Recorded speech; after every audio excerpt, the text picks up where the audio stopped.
Palghar railway स्थानकावरती झालेल्या मालगाडी अपघाताचा परिणाम आता पश्चिम रेल्वेवरती सुद्धा दिसून येतोय।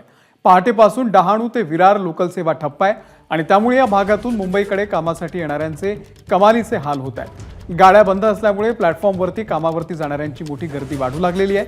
मालगाडीचे डबे घसरल्यामुळे 2, 3 आणि 4 हे ट्रॅक नादुरुस्त झालेले आहेत। लांब पल्ल्याच्या गाड्या विलंबाने धावत आहेत। घसरलेले डबे हटवण्यास त्यासोबतच ट्रॅक दुरुस्तीला आणखी काही तास लागतील अशी शक्यता रेल्वे प्रशासनाने वर्तवलेली आहे।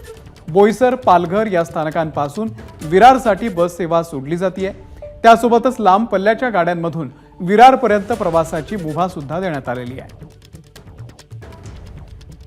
दुर्घटना ही फूड ट्रेनचे ते वायर्स निघाले होते म्हणून ते दुर्घटना झाली।